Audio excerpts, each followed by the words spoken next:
বিসমিল্লাহির রহমানির রহিম। বালিদুরি আসাম ফাজিল ডিগ্রি মাদ্রাসার অনলাইন ক্লাস থেকে আমি আসাদুজ্জামান, প্রভাষক জীববিদ্যা, সবাইকে স্বাগতম। আজকের এই ক্লাসে আমরা গত ক্লাসে পড়েছি প্রথম অধ্যায়ের কোষ ও এর গঠন। এই অধ্যায়েরই আলোচ্য টপিক আদর্শ কোষের বিভিন্ন অংশসমূহ।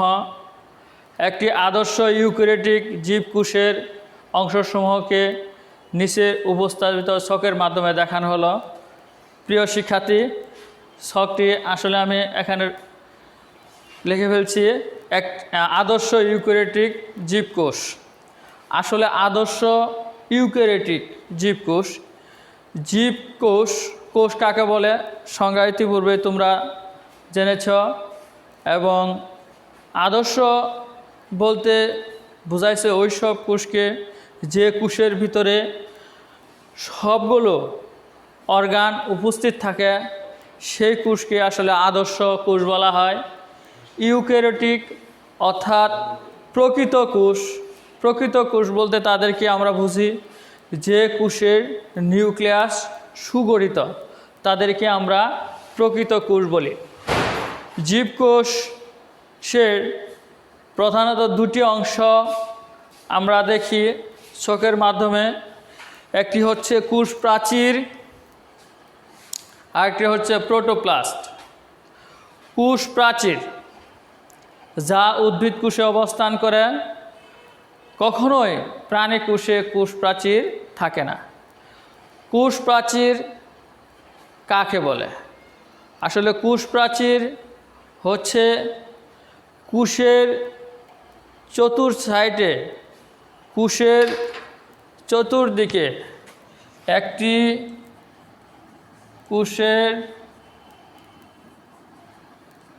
চারিদিকে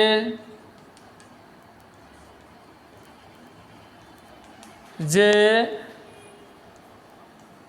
জড় প্রাচীর দ্বারা আবৃত সছিদ্র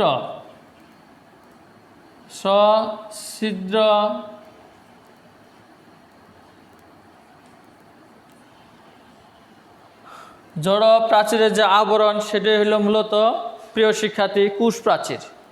কোষ প্রাচীর আমরা উদ্ভিদ কোষে দেখতে পাই। কোষ প্রাচীর কখনো প্রাণী কোষে থাকে না। কোষ প্রাচীর উদ্ভিদ কোষের বৈশিষ্ট্য। কোষ প্রাচীর এর রয়েছে জড়, কোষ প্রাচীরের রয়েছে ভৌত গঠন এবং রাসায়নিক গঠন। কোষ প্রাচীর মূলত cellulose, hemicellulose, lignin, pectin, suberin দ্বারাই গঠিত। কোষ প্রাচীরের সছিদ্র, তার ভিতরে অনেকগুলা সূক্ষ্ম ছিদ্র। সছিদ্র বলতে বোঝাচ্ছে অনেকগুলো সূক্ষ্ম ছিদ্র আছে। ছিদ্রের সমন্বয়ে বিভিন্ন পদার্থ আদান প্রদানের কাজ করে থাকে কোষ প্রাচীর। কোষ প্রাচীর তার দেহের কোষের ভিতরে বিভিন্ন অর্গানকে অর্থাৎ বিভিন্ন অংশকে সুরক্ষিত রাখে এবং বিভিন্ন প্রতিকূল পরিবেশ থেকে সেই অঙ্গগুলোকে বাঁচায়। এটা হলো মূলত কোষ প্রাচীরের আসলে কাজ। প্রিয় শিক্ষার্থী, আমরা ইউক্যারিওটিক জীবকোষের প্রথম অংশে দেখলাম। দ্বিতীয় অংশ প্রোটোপ্লাস্ট। এখন আমরা জানব প্রোটোপ্লাস্ট কাকে বলে। প্রোটোপ্লাস্ট হচ্ছে যে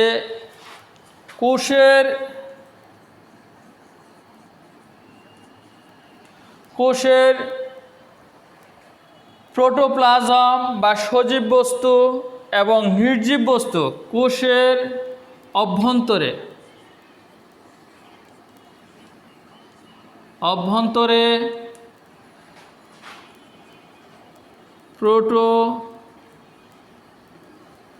প্লাজম বা সজীব বস্তুর কোষের অভ্যন্তরে প্রোটোপ্লাজম বা সজীব বস্তু ও নির্জীব বস্তুর সমন্বয়ে প্রোটোপ্লাস্ট গঠিত হয়। অর্থাৎ কোষের অভ্যন্তরে প্রোটোপ্লাজম বা সজীব বস্তু এবং নির্জীব বস্তুর সমন্বয়ে প্রোটোপ্লাস্ট গঠিত হয়ে থাকে। প্রোটোপ্লাস্ট কাকে বলে সংজ্ঞাটা আমরা ইতিমধ্যেই প্রিয় শিক্ষার্থী জানতে পেরেছি। প্রোটোপ্লাস্ট কাকে বলে? প্রোটোপ্লাস্টের দুটি অংশ রয়েছে। দুটি অংশের ভিতরে একটা হলো প্রোটোপ্লাজম বা সজীব বস্তু, নির্জীব বস্তু। প্রোটোপ্লাজম, প্রিয় শিক্ষার্থী, এখন আমরা আসি প্রোটোপ্লাজম। প্রোটোপ্লাজম কাকে বলে? প্রোটোপ্লাজম কাকে বলে? প্রোটোপ্লাজম, প্রিয় শিক্ষার্থী, এখন আমরা দেখব প্রোটোপ্লাজম কাকে বলে। কোষের অভ্যন্তরে সজীব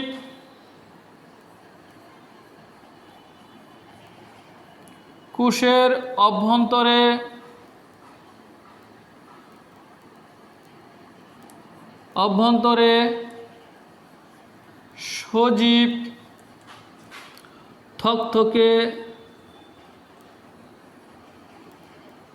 জেলির মতো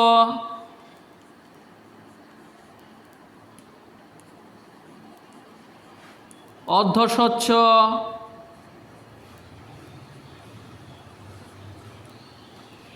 কোষের অভ্যন্তরে সজীব থকথকে জেলির মতো অর্ধস্বচ্ছ ক্লোয়েডধর্মী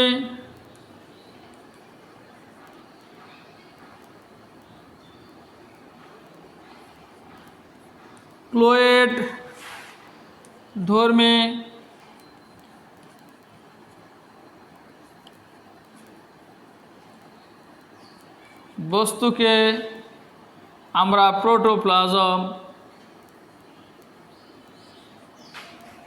বলে থাকি বা প্রোটোপ্লাজম বলা হয়। প্রিয় শিক্ষার্থী, প্রোটোপ্লাজম অর্থাৎ জীবকোষের অভ্যন্তরে সজীব থকথকে জেলির মতো অর্ধস্বচ্ছ ক্লোয়েডধর্মী বস্তুকেই প্রোটোপ্লাজম বলা হয়।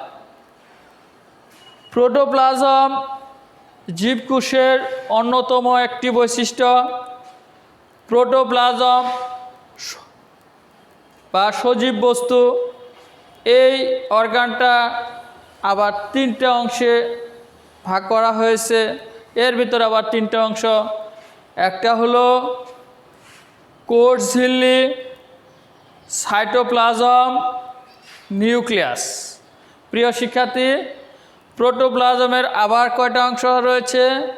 কোষ ঝিল্লি, সাইটোপ্লাজম, নিউক্লিয়াস।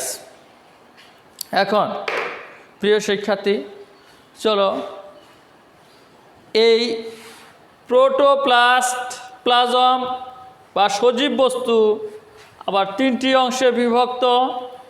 তিনটি অংশের মধ্যে রয়েছে কি, আবার স্মরণ করে দিচ্ছি, সেটা হচ্ছে কোষ ঝিল্লি, সাইটোপ্লাজম, নিউক্লিয়াস। এখন প্রিয় শিক্ষার্থী, আমরা আসি কোষ ঝিল্লি কাকে বলে বা কোষ ঝিল্লি কি? কোষ প্রাচীরের নিচে অবস্থিত পাতলা পর্দাকে মূলত কোষ ঝিল্লি বলা হয়। কোষ ঝিল্লি কাকে বলা হয়? কোষ প্রাচীরের নিচে অবস্থিত অপেক্ষাকৃত পাতলা এবং সূক্ষ্ম পর্দাকেই কোষ ঝিল্লি বলা হয়। তারপরে প্রিয় শিক্ষার্থী, সাইটোপ্লাজম। কোষের অভ্যন্তরে নিউক্লিয়াস ব্যতীত বাকি যে অঙ্গাণুগুলো দেখা যায়, বাকি যে অংশ থাকে সেটি হচ্ছে মূলত সাইটোপ্লাজম। সাইটোপ্লাজম। তারপরে প্রিয় শিক্ষার্থী আসতেছে নিউক্লিয়াস। নিউক্লিয়াস মূলত প্রত্যেক জীবেরই একটি অন্যতম বৈশিষ্ট্য। নিউক্লিয়াস কাকে বলে? অর্থাৎ নিউক্লিয়াস হচ্ছে কোষের সাইটোপ্লাজমে অবস্থিত সবচেয়ে গাঢ় এবং অস্বচ্ছ ঝিল্লি বেষ্টিত গোলাকার বস্তুকে বা উপবৃত্তাকার সজীব অংশকে মূলত আমরা নিউক্লিয়াস বলে থাকি। নিউক্লিয়াসের রয়েছে নিউক্লিয়াসেরও আবার 4টে অংশ রয়েছে প্রিয় শিক্ষার্থী। তার আগে আমরা সাইটোপ্লাজম সম্বন্ধে আলোচনা করব। সাইটোপ্লাজমের আবার 3টি অংশ রয়েছে, 3টি অর্গান বা 3টি অংশ। তার মধ্যে আছে ধাত্র বা মাতৃকা, সাইটোপ্লাজমীয় অঙ্গাণু, কোষগহ্বর। ধাত্র বা মাতৃকা সাইটোপ্লাজমের স্বচ্ছ অংশকে, যেখানে জেলির ন্যায় থকথকে পদার্থ অর্থাৎ দেখা যায়, সেটা হলো ধাত্র বা মাতৃকা। তারপরে সাইটোপ্লাজমীয় অঙ্গাণু। সাইটোপ্লাজমের ভিতরে থকথকে স্বচ্ছ পদার্থর ভিতরে যে অংশগুলো ভাসতে থাকে বা দেখা যায়, সেই অংশগুলোর নামই হলো সাইটোপ্লাজমীয় অঙ্গাণু। প্রিয় শিক্ষার্থী, সাইটোপ্লাজমীয় অঙ্গাণু। তারপরে আসতেছে কোষগহ্বর মূলত প্রিয় শিক্ষার্থী সাইটোপ্লাজমের মাঝে ক্ষুদ্র ক্ষুদ্র যে ফাঁকা স্থান দেখা যায়, সেগুলোকে মূলত আমরা কোষগহ্বর বলে থাকি। কোষগহ্বর উদ্ভিদ কোষে আকার বড়, কিন্তু প্রাণী কোষে কোষগহ্বর থাকলেও খুবই ক্ষুদ্র বা নাও থাকে, কিংবা থাকলেও খুবই ক্ষুদ্র বা ছোট। প্রিয় শিক্ষার্থী, সাইটোপ্লাজমীয় অঙ্গাণুর ভিতরে রয়েছে ঝিল্লিবৃত্ত অঙ্গাণু এবং ঝিল্লিবিহীন অঙ্গাণু। ঝিল্লিবৃত্ত অঙ্গাণু এবং ঝিল্লিবিহীন অঙ্গাণু। যেসব অঙ্গাণুর চতুর্দিকে ঝিল্লি দ্বারা আবৃত থাকে সেগুলোকে বলা হয় ঝিল্লিবৃত্ত অঙ্গাণু। আর যেসব অঙ্গাণুগুলোর ঝিল্লি দ্বারা আবৃত থাকে না তাদেরকে বলা হয় ঝিল্লিবিহীন অঙ্গাণু।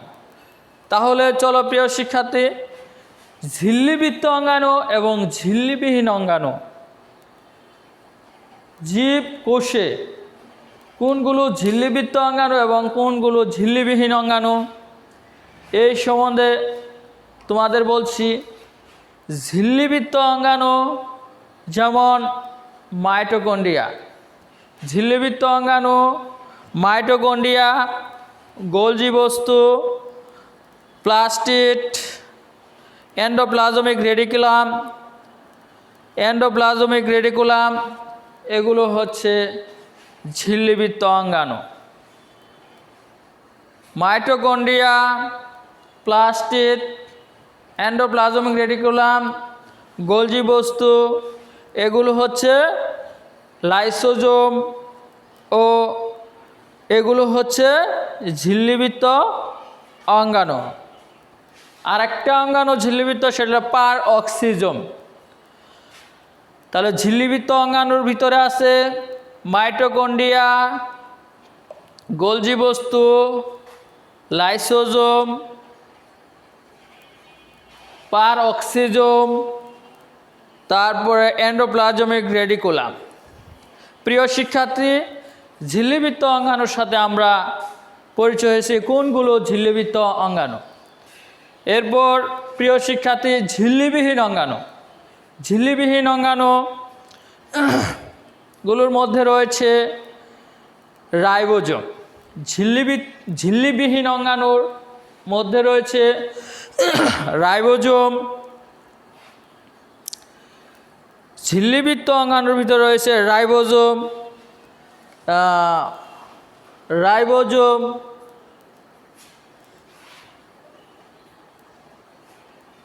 প্রিয় শিক্ষার্থী, ঝিল্লিবৃত্ত অঙ্গাণুর ভিতরে রয়েছে রাইবোজোম,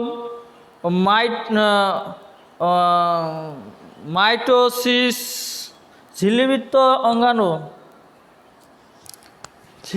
অঙ্গাণু সম্বন্ধে তোমাদের, প্রিয় শিক্ষার্থী, ঝিল্লিবিহীন অঙ্গাণু সম্বন্ধে তোমাদের আগামী ক্লাসে আমরা আলোচনা করব। তবে এর আগে সজীব বস্তু এবং নির্জীব বস্তু। নির্জীব বস্তুর ভিতরে রয়েছে সঞ্চিত বস্তু, নিঃসৃত বস্তু এবং বর্জ্য পদার্থ।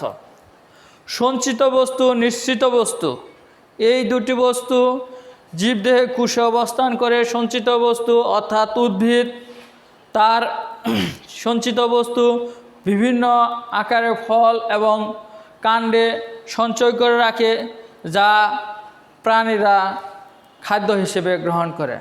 এবং বর্জ্য পদার্থ সঞ্চিত বস্তু, নিঃসৃত বস্তুর বাদবাকি যে অংশ বা দেহের অপাচ্য অংশ হিসেবে বাইরে ছেড়ে দেয়, সেই অংশটি হলো বর্জ্য পদার্থ। প্রিয় শিক্ষার্থী, আমরা নিউক্লিয়াস সম্বন্ধে একটু দেখি। নিউক্লিয়াসের আবার 4টে অংশ রয়েছে প্রিয় শিক্ষার্থী। নিউক্লিয়ার ঝিল্লি, নিউক্লিওপ্লাজম, ক্রোমাটিন তন্তু এবং নিউক্লিওলাস। নিউক্লিয়াসের 4টে অংশ। একটা হলো নিউক্লিয়ার ঝিল্লি, নিউক্লিওপ্লাজম, ক্রোমাটিন তন্তু এবং নিউক্লিওলাস। নিউক্লিয়ার ঝিল্লি অর্থাৎ নিউক্লিয়াসের চতুর্দিকে যে পাতলা আবরণ থাকে তাকে বলা হয় নিউক্লিয়ার ঝিল্লি। নিউক্লিওপ্লাজম অর্থাৎ ক্রোমাটিন তন্তুগুলো যার ভিতরে ভাসতে থাকে, বা নিউক্লিয়ার ঝিল্লির নিচে যে অংশটা, সেটা হলো নিউক্লিওপ্লাজম। ক্রোমাটিন তন্তু, আসলে প্রিয় শিক্ষার্থী, ক্রোমাটিন তন্তু নিউক্লিওলাসের ভিতরে বা নিউক্লিওপ্লাজমের ভিতরে যে সুতার মতো অসংখ্য সূক্ষ্ম সুতার মতো যে অংশগুলো আমরা দেখতে পাই, সেগুলো হলো ক্রোমাটিন তন্তু। নিউক্লিওলাস হচ্ছে প্রিয় শিক্ষার্থী, অর্থাৎ নিউক্লিয়াসের কেন্দ্রে অবস্থিত বা নিউক্লিয়াসের ভিতরে অবস্থিত যে অংশটা, সেটা হলো নিউক্লিওলাস। প্রিয় শিক্ষার্থী, আজ তোমাদের একটি আদর্শ কোষের জীবকোষের বিভিন্ন অংশসমূহ সম্বন্ধে আলোচনা করা হলো, এবং এই আলোচনার অংশে যে মূল বিষয়বস্তু আমরা জানতে পারলাম, অর্থাৎ আদর্শ উদ্ভিদ বা আদর্শ জীবকোষের বিভিন্ন অংশসমূহের সাথে আমরা পরিচিত হলাম।